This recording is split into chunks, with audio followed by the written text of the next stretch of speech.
Hello everyone, welcome you all in my YouTube channel unique aviation. आज की video में हम बात करने वाले हैं हाई स्पीड फ्लाइट्स की। ठीक है, तो सबसे पहले ये जानते हैं कि हाई स्पीड फ्लाइट्स का मतलब क्या होता है। तो नाम से ही पता चल रहा है, हाई स्पीड फ्लाइट मतलब ऐसी फ्लाइट्स जो बहुत ज्यादा तेज उड़ती हो, बहुत ज्यादा स्पीड से उड़ती हो। लेकिन सवाल ये आता है कितना ज्यादा स्पीड से उड़ती हो। ठीक है, क्योंकि अभी आपको कोई कंपैरिजन चाहिए ना कि कितना तेज उड़ रही है। अब आप बता दोगे 700 किलोमीटर पर आवर चल रही हैं, 800 किलोमीटर पर आवर चल रही हैं। और दूसरा होता है कंपैरिजन करना कि साउंड की स्पीड के बराबर चल रही है, लाइट की स्पीड के बराबर चल रही है, इस तरह से। ठीक है, तो जितने भी हमारे एयरक्राफ्ट्स हैं, जितने भी हमारे सिविल एयरक्राफ्ट हो या मिलिट्री एयरक्राफ्ट हो या मिसाइल्स हो, कोई भी चीज जो हवा में उड़ती है उनके लिए एक बहुत ही खास स्पीड होती है और उसको बोलते हैं साउंड की स्पीड। ठीक है, और साउंड की स्पीड से ही उसकी स्पीड को कंपेयर किया जाता है। अब सवाल ये आ सकता है कि दूसरे किसी चीज की स्पीड से क्यों नहीं, कोई गाड़ी की स्पीड से, कोई लाइट की स्पीड से क्यों नहीं हम कंपेयर कर रहे हैं, साउंड की स्पीड से ही क्यों कंपेयर कर रहे हैं। तो साउंड की स्पीड से हम इसलिए कंपेयर कर रहे हैं क्योंकि साउंड का स्पीड जो है बहुत ही ज्यादा खास है। क्यों खास है? क्योंकि जितने भी हमारे ऐसे एयरक्राफ्ट होते हैं जो साउंड के स्पीड से कम तेज उड़ते हैं, उन पर शॉक वेव्स का क्रिएशन नहीं होता है। और ऐसे एयरक्राफ्ट जो साउंड के स्पीड के बराबर या उससे तेज उड़ते हैं ना, उसमें साउंड वेव्स का क्रिएशन, शॉक वेव्स का क्रिएशन होने लगता है। इसी वजह से हम जितने भी हमारे हाई स्पीड के फ्लाइट्स होते हैं उनको हम साउंड की स्पीड से कंपेयर करते हैं। क्यों करते हैं उसका रीजन बताता हूं मैं आपको। देखिए, सबसे पहले आप मान लीजिए, फॉर एग्जांपल के लिए मान लीजिए एक बहुत बड़ा हॉल है और उसमें उसके फ्लोर पर ना बहुत सारे बैलून्स हैं, बहुत सारे बैलून्स, मतलब कोई जगह ही नहीं है, सारे बैलून्स रखे हुए हैं। अब अगर आप उसमें एंटर करेंगे दरवाजे से और अगर आप धीरे धीरे चलेंगे तो क्या होगा, आपके पैर से एकदम जस्ट पास वाला बैलून जो है टकराएगा, वो बैलून अपने आगे वाले बैलून से टकराएगा, वो अपने आगे वाले बैलून से टकराएगा। ऐसे ऐसे करके आप अगर आप धीरे धीरे चलेंगे तो आप देखेंगे कि आपके सामने ये बैलून धीरे धीरे हटते जाएंगे। सिर्फ और सिर्फ वही बैलून आपके पैर से टकराएगा जो इमीडिएटली आपके पास है। ठीक है, और उसके आगे के बैलून अपने आप हट जाएंगे। लेकिन वही काम अगर आप बहुत तेज दौड़ते हुए करेंगे तो आप ये देखेंगे कि किसी भी बैलून को हटने का ही टाइम नहीं मिलेगा और वो सारे के सारे आपके पैर पर पाइल अप हो जाएंगे, एक साथ इकट्ठा हो जाएंगे। ठीक है, यही सेम काम होता है एयरक्राफ्ट के साथ भी। जब भी कोई एयरक्राफ्ट स्पीड, साउंड की स्पीड के बराबर या उससे नीचे उड़ता है तो उसके आगे आने वाले जितने भी एयर पार्टिकल्स होते हैं ना, उनको हटने का रास्ता मिलता है, उनको हटने का टाइम मिलता है। इस वजह से एयरक्राफ्ट पर शॉक वेव्स का क्रिएशन नहीं होता। लेकिन जैसे ही ये साउंड की स्पीड को पार करते हैं या उसके बराबर आते हैं, आपके जितने भी एयर पार्टिकल्स होते हैं उनको हटने का मौका नहीं मिलता और बैलून्स जैसे आपके पैर पे इकट्ठा हो रहे थे, वैसे ही एयर पार्टिकल्स जो है वो एयरक्राफ्ट के सामने, एयरक्राफ्ट के अलग अलग स्ट्रक्चर्स पर पाइल अप हो जाते हैं, इकट्ठा हो जाते हैं और दीवार की तरह बन जाते हैं, जिसको हम कहते हैं शॉक वेव। इसी वजह से जितने भी हाई स्पीड फ्लाइट आप देखेंगे उसमें हमेशा हम क्या करते हैं, अपने स्पीड को, अपने एयरक्राफ्ट की स्पीड को साउंड की स्पीड से कंपेयर करते हैं। ठीक है, अब साउंड की स्पीड से कंपेयर करेंगे, इसका मतलब ये हो गया हम ये जानने की कोशिश कर रहे हैं कि हमारा एयरक्राफ्ट साउंड की स्पीड के बराबर है या उससे ज्यादा है या उससे कम है। तो इसके लिए हम क्या करेंगे, अपने स्पीड को साउंड की स्पीड से डिवाइड कर देंगे तो हमें मिल जाएगा कि हम किस स्पीड पर उड़ रहे हैं। ठीक है, साउंड की स्पीड के कितने बराबर है, तो इसको हम बोलते हैं, डिवाइड करने को, इस रेशियो को हम बोलते हैं मैक नंबर। ठीक है, इसीलिए आप हाई स्पीड में पढ़ेंगे कि आपका एयरक्राफ्ट मैक 1 पे उड़ रहा है, मैक 2 पे उड़ रहा है। मैक 1 का मतलब ये हुआ कि आपका एयरक्राफ्ट साउंड ऑफ स्पीड के बराबर उड़ रहा है। ठीक है, मैक 2 का मतलब आपका एयरक्राफ्ट साउंड की स्पीड से 2 गुना तेज उड़ रहा है। मैक 0.5 का मतलब आपका एयरक्राफ्ट स्पीड के साउंड का आधा जा रहा है। ठीक है, इसी तरह से मैक 3 का नंबर, मैक 5 का नंबर, ये सारे ही कंपेयर किए जाते हैं और इससे ये पता लगाया जाता है कि हमारा एयरक्राफ्ट कितना तेजी से उड़ रहा है और साउंड की स्पीड के कितना करीब जा रहा है। अब इसके आधार पर, यानी मैक नंबर के आधार पर, हम 4 तरीके से सारे एयरक्राफ्ट को डिवाइड कर सकते हैं उनकी स्पीड के बेसिस पर। ठीक है, सबसे पहले आता है सबसोनिक फ्लाइट्स। सबसोनिक फ्लाइट्स ऐसे फ्लाइट्स होते हैं जो छोटे एयरक्राफ्ट, हेलीकॉप्टर्स हैं, ये आते हैं और इनकी स्पीड हमेशा 0 से लेकर के 0.75 मैक तक होगी। ठीक है, यानी कभी भी ये साउंड की स्पीड के बराबर नहीं जाएंगे बल्कि उसका 75% के आसपास जाते हैं, यानी 0.75 मैक तक ये उड़ते हैं। और क्योंकि ये पूरी तरह से साउंड की स्पीड से लो है, बहुत ज्यादा लो है, 0.75, तो इस वजह से इस पर कहीं भी, पूरे एयरक्राफ्ट पर कहीं पर भी कोई भी सुपरसोनिक या फिर कहीं पर भी एयरक्राफ्ट की स्पीड को, सॉरी, जो उसके उस पर फ्लो होने वाली एयर है उसकी स्पीड साउंड की स्पीड के बराबर नहीं होती है, वो हमेशा सबसोनिक फ्लो में ही रहती है। फिर दूसरा आता है ट्रांससोनिक फ्लाइट, जिसमें हमारे आजकल के सारे मॉडर्न एयरक्राफ्ट आते हैं, सारे के सारे modern aircraft, military aircraft, missiles भी कुछ इस कैटेगरी में आती हैं, छोटे मोटे। तो ये ट्रांससोनिक क्या है, ऐसे एयरक्राफ्ट या ऐसी बॉडीज जो 0.75 मैक से लेके 1.2 मैक तक उड़ते हो। ठीक है, उनको हम कहते हैं ट्रांससोनिक फ्लाइट्स। ठीक है, ट्रांससोनिक फ्लाइट्स का क्या है, क्योंकि इसका 0.75 से लेके 1.2 तक का है, तो इसमें कई सारे जगहों पर एयरक्राफ्ट का जो फ्लो है, एयर का जो फ्लो है एयरक्राफ्ट पर, वो सबसोनिक होगा, और कुछ कुछ जगह पर ये मैक 1 से ज्यादा भी हो जाएगा तो हम उसको कहते हैं सुपरसोनिक, तो सुपरसोनिक फ्लो भी होता है। ठीक है, तीसरा हमारा आता है सुपरसोनिक फ्लाइट। सुपरसोनिक फ्लाइट का मतलब ये होता है ऐसे एयरक्राफ्ट जिसमें एयरक्राफ्ट तो सिविल एयरक्राफ्ट अभी प्रेजेंट टाइम में कोई नहीं है, पहले के जमाने में कॉनकॉर्ड वगैरह हुआ करते थे, बट अभी पैसेंजर एयरक्राफ्ट कोई नहीं है, इसमें सारे फाइटर एयरक्राफ्ट और लगभग मोस्ट ऑफ द मिसाइल्स आते हैं। ठीक है, यानी जिनका स्पीड 1.2 मैक से लेकर के 5 मैक तक होता है उसको हम बोलते हैं सुपरसोनिक फ्लाइट, और इसमें तो हर जगह ही सुपरसोनिक फ्लाइट ही होती है। ठीक है, फिर आता है हाइपरसोनिक फ्लाइट। हाइपरसोनिक फ्लाइट्स ऐसे फ्लाइट्स होते हैं जिनका मैक नंबर 5 से अबव होता है। ठीक है, इस रेंज में आज तक सिर्फ 1-2 मिसाइलें ही बनाई गई हैं, क्योंकि मैक 5 का मतलब आप सोच के देखिए कि साउंड की स्पीड से 5 गुना ज्यादा तेज या उससे ज्यादा तेज उड़ना। ठीक है, तो ये 4 तरीकों से हम एयरक्राफ्ट को डिवाइड करते हैं बिहाफ ऑफ देयर स्पीड। ठीक, फिर बात आती है हमारे नेक्स्ट टॉपिक की, जो है शॉकवेव। मैंने अभी जस्ट आपको समझाया है कि शॉकवेव क्या होता है, इसके लिए एक और एग्जांपल लेते हैं। जैसे मान लीजिए फॉर एग्जांपल एक बहुत बड़ा हॉल है और एक बहुत बड़ा फील्ड है, कुछ भी है, और वहां पर ना छोटे छोटे कर्टेन्स लगाए गए हैं ऐसे आगे करके, और अगर आप धीरे धीरे उनको क्रॉस करेंगे, मतलब वो थोड़ी थोड़ी दूरी पे हैं, तो अगर आप उनको धीरे धीरे क्रॉस करेंगे तो एक पर्दा आएगा वो आपके शरीर से हटेगा, दूसरा जाएगा आपके शरीर से हटेगा, और तीसरा आएगा आपके शरीर से हटेगा। लेकिन आप बहुत तेज अगर ट्रेवल करेंगे, बहुत जोर से दौड़ के पार करने की कोशिश करेंगे, तो क्या होगा, जब तक एक हट के दूसरे का डिस्टेंस आएगा वो दूसरा भी आपके ऊपर ही आ जाएगा। तो आप अगर बहुत जोर से दौड़ेंगे तो सारे के सारे पर्दे क्या होंगे, आपके ऊपर पाइल अप हो जाएंगे, सारे के सारे एक साथ इकट्ठा हो जाएंगे। एग्जैक्टली सेम सिनेरियो होता है आपके शॉक वेव्स के साथ, जो हमारे एयरक्राफ्ट के ऊपर एक्ट करता है। अब ये शॉक वेव्स अलग अलग तरीके के हो सकते हैं। ठीक है, पहला शॉक वेव होता है normal shock wave. Normal shock wave ये ट्रांससोनिक फ्लाइट जितने होते हैं उन पे क्रिएट होते हैं, विंग के ऊपर और नीचे 90 डिग्री पर बिल्कुल क्रिएट हो जाते हैं। यानी सिंपली जैसे आपका पर्दा आपके आगे एकदम 90 डिग्री पे आ गया था, वैसे ही आपके विंग पर 90 डिग्री पर क्रिएट होने वाले शॉक वेव जो है उनको हम नॉर्मल शॉक वेव कहते हैं। आपने फिजिक्स में पढ़ा होगा ना, नॉर्मल मतलब 90 डिग्री। ठीक है, फिर हमारा आता है oblique shock waves. Oblique shock wave जो है वो सुपरसोनिक फ्लाइट्स में आते हैं, यानी ऐसे फ्लाइट्स में आते हैं जो 1.2 मैक से ऊपर उड़ते हैं। इसमें क्या है, जितने भी 1.2 मैक वाले देखे होंगे आपने, स्पेशली मिलिट्री एयरक्राफ्ट, आप उनके देखेंगे ना, एजेस जो है ना उनके बहुत शार्प बनाए जाते हैं, एकदम बहुत शार्प, ताकि ये जो पाइलेशन है एयर का उसको मिनिमाइज किया जा सके, ड्रैग को मिनिमाइज किया जा सके। ठीक है, और इसकी वजह से क्या होता है, ये आगे के हिस्से में यानी लीडिंग एज में ये शार्प एज जैसा फिगर में भी देख रहे होंगे, और ट्रेलिंग एज में यहाँ पर ऑब्लिक यानी कुछ एंगल पर आपके शॉक वेव्स क्रिएट हो जाते हैं, इसको हम कहते हैं ऑब्लिक शॉक वेव्स। ठीक है,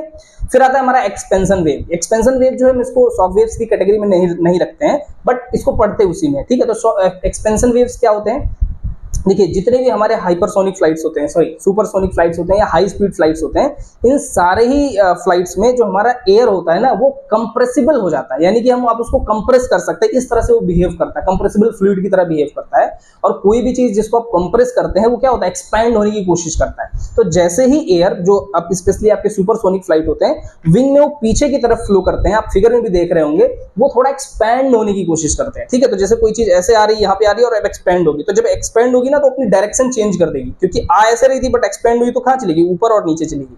तो इस डायरेक्शन चेंज को, एयर के इस डायरेक्शन चेंज को हम कहते हैं एक्सपेंशन वेव। इसको शॉक वेव में नहीं इंक्लूड करते हैं, बट ये भी ड्रैग क्रिएट करता है, इस वजह से इसको हम शॉक वेव्स में ही पढ़ते हैं। ठीक है, फिर हमारा आता है critical Mach number. Critical Mach number का मतलब होता है मैक 1 होना, यानी सिंपली आपके एयरक्राफ्ट या आपकी जो भी बॉडी है उसकी स्पीड और साउंड की स्पीड को बराबर करना ही क्रिटिकल मैक नंबर है, यानी मैक 1 है। अब ये इंपॉर्टेंट इसलिए है क्योंकि जितने भी ट्रांससोनिक फ्लाइट हमारे होते हैं ना, उस पर बहुत सारी जगह ऐसी होती है, जैसे फॉर एग्जांपल मान लीजिए कि आपका एयरक्राफ्ट 0.95 मैक पर उड़ रहा है, तो इसका मतलब वो साउंड की स्पीड से तो कम ही उड़ रहा है, तो यानी उस पर शॉक वेव्स क्रिएट नहीं होने चाहिए, बट एक्चुअली में शॉक वेव्स क्रिएट हो जाते हैं। कैसे? क्योंकि जो हमारे एयरक्राफ्ट का जो विंग होता है, हमने एयरक्राफ्ट वाले एयरोडायनेमिक्स वाले मॉड्यूल में पढ़ा है, जो विंग होता है ना वो ऐसा डिजाइन ही किया जाता है कि उस पर एयरक्राफ्ट पर आने वाली एयर की स्पीड विंग पर बढ़ जाती है ऑटोमेटिकली, क्योंकि उसका डिजाइन वैसा है। अब आपका एयरक्राफ्ट तो 0.95 पर उड़ रहा है मैक पर, बट आपका जो विंग है वहां पर तो स्पीड बढ़ रही है, तो 0.95 से मान लीजिए बढ़ करके 1.1 मैक हो गया, तो वहां पर शॉक वेव्स तो क्रिएट हो जाएंगे ना। हालांकि पूरे एयरक्राफ्ट पर नहीं क्रिएट होंगे, लेकिन जहां जहां भी एयरक्राफ्ट पर फ्लो होने वाले एयर की स्पीड मैक 1 से ज्यादा होगी, वहां शॉक वेव्स क्रिएट होते हैं। इसीलिए हमको ये पढ़ना जरूरी है कि आपके एयरक्राफ्ट पर शॉक वेव्स ना क्रिएट हो। इसके लिए ध्यान रखना है कि आपके एयरक्राफ्ट का कोई भी पार्ट क्रिटिकल मैक नंबर को क्रॉस ना करे, यानी मैक 1 को क्रॉस ना करे। ठीक है, तो इसके लिए हालांकि हम एक छोटा सा वो भी करते हैं, ऐसा नहीं है कि हम सिर्फ हमेशा 0.95 या 0.9 तक ही उड़ते हैं, हम इसको 1.2 तक ले जा सकते हैं। कैसे ले जा सकते हैं, उसका एक सबसे कॉमन एग्जांपल है स्वीप बैक। ठीक है, स्वीप बैक क्या है, तो जैसा आप फिगर में भी देख रहे होंगे, स्वीप बैक का मतलब होता है एयरक्राफ्ट का जो विंग होता है ना उसको थोड़ा तिरछा कर देना। ठीक है, जैसे जनरली एयरक्राफ्ट का विंग मान लीजिए ऐसा है सामने से, ठीक है, इसको ना थोड़ा ऐसा टेढ़ा कर देना। अब ऐसा करने से होता क्या है, देखिए एक कॉन्सेप्ट है कि हमारा जो लिफ्ट क्रिएट होता है वो उन्हीं एयर से क्रिएट होता है जो विंग पर 90 डिग्री यानी परपेंडिकुलरली पड़ते हैं। जैसे फॉर एग्जांपल अगर ये विंग का लीडिंग एज है, आगे का हिस्सा है, तो वही एयर इस पर लिफ्ट क्रिएट करेगी जो सामने से आ रही है एकदम सीधा 90 डिग्री ऐसे, ठीक है, 90 डिग्री इस तरह से। अब आपका विंग ही टेढ़ा हो गया, यानी विंग को थोड़ा स्वीप बैक कर दिया, यानी विंग ऐसे ना करके ऐसे कर दिया, तो अभी एयर ऐसे तो आएगी बट ये इस पे 90 डिग्री कहां पड़ रही है। जैसे फॉर एग्जांपल ये विंग है आपका, ऐसा कर दिया तिरछा, तो एयर तो ऐसे आके टकराएगी इस पे, अब ये 90 डिग्री पर नहीं पड़ेगी क्योंकि विंग खुद ही टेढ़ा है। तो इसकी वजह से क्या होता है, फिजिक्स में आपने पढ़ा होगा, जो एयर का कंपोनेंट होगा वो दो पार्ट्स में डिवाइड हो जाएगा, एक हॉरिजॉन्टल पार्ट और एक वर्टिकल पार्ट, ठीक है, यानी एक जो 90 डिग्री पे जाएगा, एक जो इधर चला जाएगा, ठीक है। अब जो 90 डिग्री पे जाएगा, अब फॉर एग्जांपल एयरक्राफ्ट की स्पीड जो है, आने वाली एयर की स्पीड जो वो 100 है फॉर एग्जांपल के लिए, 100 किलोमीटर पर आवर। अब अगर वो दो कंपोनेंट में टूट गया तो उसका जो कंपोनेंट सीधा आ रहा है सिर्फ वही लिफ्ट क्रिएट करेगा, करेक्ट। फॉर एग्जांपल आपके पास 10 रुपए हैं, अब उसको हमने 8 + 2 कर दिया और मैंने ये बोल दिया भाई 8 रुपया ही मैं खर्च कर सकता हूं या आप खर्च कर सकते हैं, 2 नहीं खर्च कर सकते, तो आपके लिए एक्चुअल पैसा कितना हुआ, 8 ही रुपया, राइट। इसी तरह से जो आपका विंग का एयर आ रहा है सामने से, वो दो कंपोनेंट में डिवाइड हो गया क्योंकि विंग ही तिरछा हो गया, तो दो कंपोनेंट में डिवाइड होने से आगे वाले 90 डिग्री पर आने वाले एयर का जो वैल्यू है वो कम हो जाता है। भले ही आपका एयरक्राफ्ट 1 मैक पर उड़ रहा होता है बट एयरक्राफ्ट को नहीं मालूम चलता कि वो 1 मैक पर उड़ रहा है, उसको ऐसा लगता है कि वो कम ही उड़ रहा है, और इस वजह से ये स्वीप बैक करके हम एयरक्राफ्ट पर जो शॉक वेव्स का क्रिएशन है उसको हम डिले कर देते हैं थोड़ा, ठीक है। यानी भले ही आपका एयरक्राफ्ट 1 मैक क्रॉस कर जाए, आप पर शॉक वेव्स क्रिएट नहीं होते हैं। प्रॉब्लम क्या होती है शॉक वेव्स क्रिएट करने से, जैसे ही आप क्रिटिकल मैक नंबर के आसपास जाते हैं, उससे 5% अबव जाते हैं, ड्रैग बहुत जोर से क्रिएट होता है, ठीक है। क्यों क्रिएट होता है वो आपने देखा ना, सारे के सारे पाइल अप हो जाएंगे तो आप आगे ही नहीं बढ़ पाएंगे, ठीक है। तो उसकी वजह से बहुत ह्यूज ड्रैग क्रिएट होता है। इस वजह से हमें अवॉइड करते हैं कि हमारे शॉक वेव्स ट्रांसोनिक फ्लाइट्स में ना क्रिएट हो। फिर आती है कंप्रेसिबिलिटी विद बफेटिंग। अब अगर कंप्रेसिबिलिटी बफेटिंग का मतलब ये हुआ कि जब वो पाइल अप होते हैं ना आपके सारे के सारे शॉक वेव्स, तो उसकी वजह से क्या होता है, आपका स्ट्रक्चरल डैमेज हो सकता है, आप पर जितने भी कंट्रोल सर्फेसेस लगे हैं वो फेल हो सकते हैं, और बहुत सारे वाइब्रेशन, हाई वाइब्रेशन होने लगते हैं। इस वजह से हम ये ध्यान रखते हैं कि कंप्रेसिबिलिटी बफेटिंग ना होने पाए। फिर आता है एरोडायनेमिक हीटिंग। आप सब जानते हैं, जैसे आप हाथ को भी ऐसे रब करो, इसी तरह से जब बहुत तेज एयरक्राफ्ट उड़ता है हवा में, तो हवा जो है उसके साथ वो करता है, फ्रिक्शन करता है, और फ्रिक्शन करने की वजह से उस पर क्या होता है, बहुत सारा हीट जनरेट होता है। तो जब भी एयरक्राफ्ट ऐसे जो कि सुपरसोनिक फ्लाइट्स में होते हैं, जैसे एग्जांपल के लिए इसमें दिया हुआ है SR-71 ब्लैकबर्ड एक एयरक्राफ्ट है जो कि 3.5 मैक पर उड़ता है। आप गेस करिए कि उस पर कितना ज्यादा एरोडायनेमिक हीटिंग होता होगा। उस पर लगभग 1000 डिग्री फ़ारेनहाइट यानी लगभग 450 डिग्री सेल्सियस का जो हीट उसके स्किन पर डेवलप हो जाता है अगर वो 3.5 मैक पर होता है। तो इससे आप अंदाजा लगा सकते हैं कि एरोडायनेमिक हीटिंग कितना ज्यादा जरूरी है अवॉइड करना, ठीक। फिर आता है एरिया रूल। एरिया रूल का मतलब ये है कि जब ये डिजाइनिंग का कॉन्सेप्ट है, जब डिजाइन किया जाता है एयरक्राफ्ट को, उस टाइम पर एयरक्राफ्ट को ना अलग अलग छोटे छोटे हिस्सों में डिवाइड कर दिया जाता है, ठीक है। और फिर हर एक हिस्से पर ये रिसर्च की जाती है कि हर एक हिस्से पर कैसे ड्रैग को मिनिमाइज कर सकते हैं और उस पार्ट को स्ट्रीमलाइन बना सकते हैं। स्ट्रीमलाइन बनाने का मतलब उसको स्मूथ बना सकते हैं। फिर सारे को एक साथ जोड़ दिया जाता है तो ओवरऑल एयरक्राफ्ट पर भी ड्रैग कम हो जाता है, क्योंकि एयरक्राफ्ट बहुत कॉम्प्लिकेटेड होता है, राइट। तो इसलिए हम ये जरूरी नहीं है कि आप पूरे पर एक साथ रिसर्च करो, उसके अलग अलग हिस्से पर रिसर्च किया जाता है। इसको बोलते हैं एरिया रूल, यानी छोटे छोटे क्रॉस सेक्शंस पर रिसर्च करना और उसको स्मूथ बनाना। और आखिरी टॉपिक हमारा है engine intake of the high aircraft speed. अब जितने भी हमारे हाई एयरक्राफ्ट स्पीड होते हैं, जितने भी हाई एयरक्राफ्ट होते हैं, हाई स्पीड एयरक्राफ्ट होते हैं, उनमें एक बड़ी खास बात है, या पहले लो की बात करते हैं। जितने भी लो हमारे स्पीड वाले एयरक्राफ्ट होते हैं, ट्रांसोनिक स्पीड होते हैं ना, आपने देखा होगा जितने भी एयरक्राफ्ट आजकल के मॉडर्न है, उनका जो इंजन का इंटेक है ना वो बहुत बड़ा बनाया जाता है और उनको डाइवर्जिंग बनाते हैं। मतलब ऐसा, यानी सामने तो थोड़ा कम हिस्सा रहता है बट पीछे जाते हुए थोड़ा बड़े होते हैं वो थोड़ा सा, ठीक है। इससे क्या होता है कि जब हमारे स्पीड एयर का जो इनटेक होता है वो धीरे स्लो हो जाता है थोड़ा पीछे जाते हैं। आप खुद भी समझदार हैं, जैसे आप पानी वानी कहीं डालते होंगे तो आप देखो अगर आप उसका मुंह ना थोड़ा दबा दो तो बहुत दूर तक जाता है, उसकी स्पीड बढ़ जाती है, करेक्ट। तो इसी तरह से अगर आप उसका मुंह थोड़ा ज्यादा बड़ा कर दो तो क्या होगा, स्पीड स्लो हो जाएगी। तो हम ये करते हैं अवॉइड करने के लिए कि हमारा जो स्पीड एयर का आए हमारे इंजन में वो स्लो आए, ठीक है। वो स्लो आएगा तो क्योंकि अभी उसको आगे जाके कंप्रेस होना है, उसकी स्पीड को बढ़ानी है, उसके प्रेशर को बढ़ाना है, और हमारे जो इंजन के पार्ट्स होते हैं जिनको हम कंप्रेसर कहते हैं वो स्टॉल ना होने पाए। इसकी वजह से हम चाहते हैं कि स्पीड कम से कम रहे। अब हम इसको डाइवर्ज कर देते हैं तो स्पीड कम हो जाती है। बट जितने भी हाई स्पीड वाले एयरक्राफ्ट होते हैं ना, जनरली मिलिट्री एयरक्राफ्ट आपने देखे होंगे, उसमें बड़ा पंगा होता है क्योंकि वो उड़ ही रहे 2.5-3 मैक पर, ठीक है। तो वहां पर इतनी तेज एयर आती है कि अपने आप कंप्रेसर से स्टॉल हो जाते हैं। तो ये थोड़ा सा ना अलग है, क्योंकि कंप्रेसिबल होने की वजह से ना ये अपोजिट हो जाता है, यानी कि जब स्लो फ्लाइट है, लेस देन 1 मैक है, तो आपको डाइवर्स करना है, यानी पीछे से डाइवर्स करोगे, ज्यादा बढ़ाओगे एरिया, तब जाकर के आपका स्पीड कम होगा। बट कंप्रेसिबिलिटी इफेक्ट की वजह से जो हाई स्पीड फ्लाइट्स होते हैं उसमें अपोजिट होता है, अगर आप उसको कन्वर्ज कर दो तो स्पीड कम हो जाती है। तो इस वजह से उसमें क्या लगाते हैं, हम वाल्व्स लगा देते हैं, क्योंकि भाई ऐसा तो है नहीं कि टेक ऑफ करते ही सुपरसोनिक हो जाता है हमारा सारा एयरक्राफ्ट, पहले वो सबसोनिक रहता है, फिर ट्रांससोनिक होता है, फिर जाकर के वो सुपरसोनिक होता है, धीरे धीरे स्पीड बढ़ती है ना।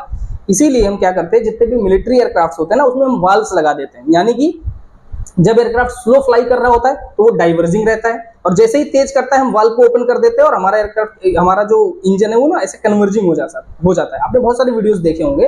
तो इस तरह से हम डिजाइन करते हैं अपने हाई स्पीड वाले एयर इनटेक को, इंजन एयर इनटेक को, ताकि कम से कम ड्रैग और ज्यादा से ज्यादा इफिशियंसी को पाया जा सके। ठीक है, तो इसके साथ ही हमारा जो पहला चैप्टर वो पूरी तरह से खत्म हो गया। अगर आपको ये वीडियो पसंद आई हो और समझ में आई हो तो प्लीज लाइक कर दीजिए, दूसरों तक शेयर कर दीजिए ताकि सबका हेल्प हो सके। और अगर आप चैनल पर पहली बार आए तो चैनल को सब्सक्राइब जरूर कर लीजिए। Thank you.